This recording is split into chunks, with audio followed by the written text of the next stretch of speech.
I not only share a beautiful rainbow, but we just got socked with like almost 5 inches of rain in the past few days. So the pond is full, it's been full. It's overflowing right now into this little creek bed that I've been slowly trying to chip away at. The bigger thing though is with so much rain, weeds are gonna go nuts. So these weeds are starting up, those are starting up. All back here, I walked that hill, that's all weeds. All this stuff here in the gravel is weeds. So I gotta start making a plan. Option A, come and spray these weeds like tomorrow.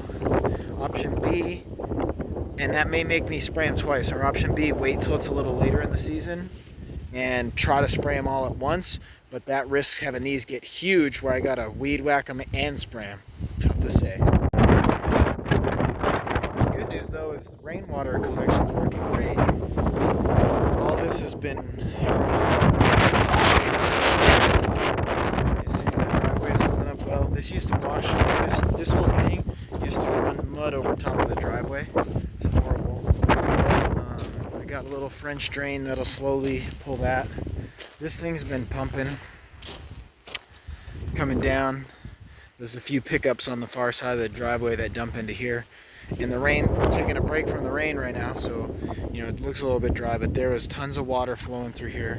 This side is flowing currently, and so this one goes, shoot, probably more than 100 yards over there. So this is all the water's being picked up. You can see I got some work to do with it, but really overall not bad. Let's take a look over here at the little pond, which will also flow from this spot. I mean, this is a lot of water in a short period, so this is the true test. As you can see, all this has been doing good. It looks like the cattails are helping keep everything in place, pretty well rooted up now. And so if we get big rain, a lot of water will come through here, but it's all rocked in, so nothing's moving. Before, when we used to get rain, it used to be pretty stressful. It'd be tearing stuff up. I'm gonna go up a little further here. With this, I've done my best to get the leaves beforehand, but you know, some new ones always make their way in there, but this amount of leaves wasn't really causing an issue. So, not an issue. And then, you know, beneath this, I need to do a little bit of work on it, but beneath this is this poly liner. So the soil's never eroding anymore. It's been like this for several years and it stays the same. I just need to doctor it up a little, clean it up where the rocks have slid down in this big rain. It's working sweet. As you can see more, it's just doing its thing. All that water there is going straight to the pond, which I guess is a moot point currently because the pond is already overfilled. But the good news is it's going neatly and not hurting anything. And when the pond is not full, all this is, you know, at least serving a purpose. And so, now check this out. That rainbow's pretty killer, huh? I gathered up a lot of rocks, all natural rocks from throughout the 5 acres. So these are going to be used to clean up this edge a little bit. The edge got run over a lot during construction with the concrete trucks. They're kind of too wide.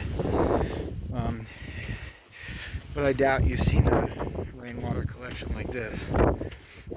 So this one goes up here through a culvert up into that hillside, along that hillside over here.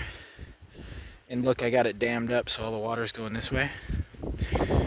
But I could, and I would like to, knock those rocks down, fold a little liner under, put the rocks back on top, have the water go this way to this culvert, which goes underneath this dirt road, and then to my neighbor's property. But we're on the best of terms, and she's kind of funny, but she doesn't want the water to fill her pond because that brings in the wildlife. So like, you know, she's seen big cats and all kinds of stuff, but that will all be part of the rainwater collection. It's just not my property over there, so and she doesn't want it, so I don't have hardly any water coming through here. Any water that is coming comes off the roof into the gutter. The gutter goes in a buried pipe, dumps it here. The other gutter goes in a buried pipe, dumps it to a different trench, that I've rocked in. So these creek beds are not just for show. I just dumped that wheelbarrow the other day. That's nuts. Oh gosh. It's heavy, baby. So yeah, I mean, you can see all this stuff is flowing a little, but this one doesn't get a ton of water. This is all what would be coming off of the roof in the solar. So let me show you another spot. So that same creek bed. Oh, this is wet right here. Yucky. This stuff is kind of crazy. Like, I'm standing super solid. I take one step and I sink to my ankles. Anyway, this is that same creek bed. It goes all the way up to the corner of the driveway. Anything the driveway collects, like it runs off the concrete, boom, hits this. That would also be part of what you saw there. But the reason I walked over here is because, as you can see, I got a little work to do here. And so there's a couple little spots, but this is probably my main problem area here, because this is sloped, so it's going to get water. I want to take another step, but you got to watch out for quicksand like that. Yeah, we're looking good. Okay, we're rolling. I guess it's just back there. You can see this is kind of sinking in here where the septic, we put in the septic, and this is the biggest rain we've had since I've done the septic, so it's settled a little bit. But the biggest thing is none of this has any rooting. Where the weeds are, it's good, right? But down here where we had to do more grading for the septic, it just gets torn up, and all that soil ends up moving down into the drain, and I don't want that. You're not supposed to have that happen, A. And B, I don't want that, because I got to come in here and grade this back out when I think the rainy season's over. But part of my plan is going to be problem solving this area, and I think I've gone back and forth between grapes and whatever, but rows of lavender this direction would slow the water down so it doesn't get ripping fast and pulling the soil with it. And I'm not going to bring in engineers. I'm going to look live and watch what the ground does, and do little experiments. So as you can see, where the weeds are, good. Where there's nothing, bad. So I think as long as I put something, I'd love to grass this area, but this is like almost an acre right here, and that's a lot of water in the summer. So I think I'll shut that down. But anyway, there's that one. I'm going to show you one more. Coyotes eating the oranges. That's kind of gross. Anyway, if I see a big weed, I yank it and turn it upside down, because those become, that mustard seed right there, those become monsters. And I should really grab that one right there when I'm back and do that. So check this area out. This one was also a big problem for me. And you can see it's right here, branches cracking, probably coyote stuff. It's still a problem for me. It looks like it's actually clogged up, which is kind of weird, because I just put a new drainage grate in there. So that would mean this sediment is pretty high right now. So let me see. Oh yeah, I can see it. I didn't wear the right boots for this job, but that's okay. I'm gonna unplug this baby right now.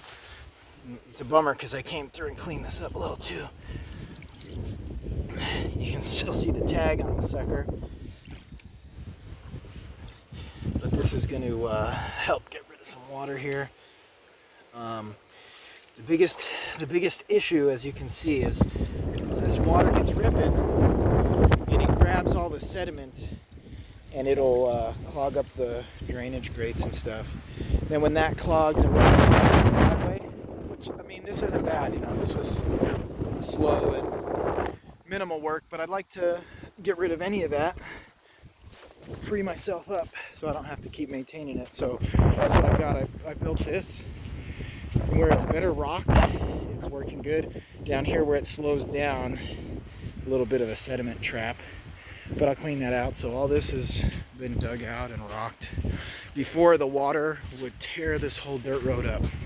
Oh, in this area right here, point of contention, a little bit of water flowing, which is awesome. I wanted to make that into a creek bed, but the neighbor wasn't having it, and I can't fight every battle. Like I said, we're not on the best of terms, so I did this because this one goes to my stuff. That one, the concern was it really ultimately would connect it to her stuff, so I didn't do it. So this wraps around the whole driveway there, and then I'll show you. This one's pretty cool. It looks like it's clogged up with some weeds, but when we get big water flow, this water will mess some stuff up. But I got it pretty well handled now, which is a huge accomplishment, because this, they did a lot of this work in '94, and it didn't get fixed until I fixed it in 2020, 19, 19, 20, 21, 22. It's 23 now. But this I'd really like to beautify a little bit more. It'll take me probably 2 truck and trailer loads, big truck and trailer, like a transfer tractor trailer style. Truck and trailer loads of rock. I make a little trade. The neighbor uses my mini excavator and I use his tractor, kind of thing. But as you can see, this I didn't do. This was done. They did a pretty cool job. There was a culvert right here that was clogged, so I went ahead and kind of got rid of the culvert and made it into a surface level ditch, and you can see there's the culvert right there. But yeah, I mean, this will get water ripping from the national forest. This has been catching it, shooting it around. Before, a lot of times it would run right over the top, tear this place up, like horrible. Let me show you where all that water shed is coming from. Well, and you'll see this right here, right at the toe of this slope where the dirt road comes to it. I got it just a little low. Not a whole lot of water flows right here, but in the case that it does, it gets picked up by this ditch, runs out that way, and up on the other side, nicer, cleaner ditch, runs into that main drainage I was showing you. But I want to show you this, the slope that can cause that area. We've had feet of water ripping through there before, but that's usually in a torrential downpour. Not really related to how many inches fell, but how fast it fell. That's all a huge slope right here. So I could go up a little higher, actually. I'll go inside. Speaking of the pad, I should bring this up a little, but the water ultimately flows into that tube, and that drops it into that creek bed. This one has a big potential, and anything comes around the corner goes into there, goes to that creek bed. And then the last one, and this one does the most because it picks up the gutter. By the way, that other corner picked up the gutter. This gutter comes around, punches into this pickup spot right here, and then I also do a box, so any water that rushes over here, punches it down into this drainage right here. But over the years, I spent a lot of time fixing erosion and rainwater damage, so I got it kind of dialed. Let me take you upstairs. So we're up on the deck now, so you can see, realistically, all this slope, all this slope, all this slope, it's all really going to come through that spot. So there's a big potential here, but that stuff's all really good, so it's not like mudslide stuff, but ultimately it will, if it rains hard enough, run off into this. So I really do want to do more with that, but it already started a fight, and so I'm going to drop it for now, but eventually I'll do more, because you can see it's not really getting hurt. It's just it's eroding a little bit, and so soil's leaving this property and going into the next property, which is kind of a no-no, but like I said, not quite yet. And then you can see that it'll all hook down and go to that pond right there, which is not mine. We gotta stop and see Billy. She's home alone right now. Hi, Billy. Alright, let's go. So I got a little standing water here, and the fix is actually to A, raise this up a little bit, and B, lower this down a little bit. As you can see, this should be running off into that creek bed, and it does, but I don't really like the standing water because that becomes a mud hole. So I'm going to tweak this a little bit. That rips all the way down to there. And then I'll show you the top end of the property, the highest side. See, these stinking things are going nuts. So that's going to be that. This is going to get bumped up on the priority list. As I was walking, I was seeing more and more. I think I'll just make an initial round. Oh, I can't get that one though. We'll make an initial round of just spraying the big scary looking ones. Because I'm telling you, those can be 3 feet tall. When they get that big, the weed whacker strings bounces off them. They're just laughing. Freaking coyotes eating grapes. Nasty. So yeah, you can see this is all catching right here, doing its thing. I really should probably clean it up. This one doesn't usually do much. So if I come through and I hit those big weeds, kill them now, and then when I feel like the rainy season is mostly done, I'll come through and get all the weeds. So you know what happened actually? This, I think, is chaparral. Has grown pretty strong. It's sort of become like a little bit of a high spot. It's blocking the water from flowing. So you know what that means? Yanking that out, digging a little bit to restore it to how I did it a couple years ago. And then this catches a lot of water right here. As you can see, it's gotten kind of messed up actually, but this all comes up from a different neighbor's property behind them. The Cleveland National Forest has a little bit of slope, picks up in here, runs down. I could probably use to do a little bit better trimming, but a couple days ago I came through and I sucked all the leaves out of here with a leaf vacuum, so it never like broke its banks or anything. It just did its it just worked good. You can see I got some more leaves to get, but all this drops into that hole, and so does this. This one rarely flows, but if we get a big torrential, rain will come ripping down here, drops into here, comes under the dirt road, goes to this box, it's concrete and rock, goes in here, you can see, goes under the real gravel road that goes to the second house and shop, drops into there, and then that's kind of where we were. We walked up this way. So pretty much I've figured out the whole water deal, and I didn't do it with topographical maps or like civil engineers, although I did talk with a civil engineer about it pretty extensively. They didn't come out and do studies. They kind of agreed like, hey, just see what the water does. Oh, and also the flat roof punches into a box right here, and I trenched it and I drop it down into that creek bed. That one actually had to get pretty deep because the slope comes up right here. I think that one was like close to 4 feet deep by the time I got to the downhill where I could not dig so deep. So that was a little tough. And then there's a second box right here that picks up anything running here.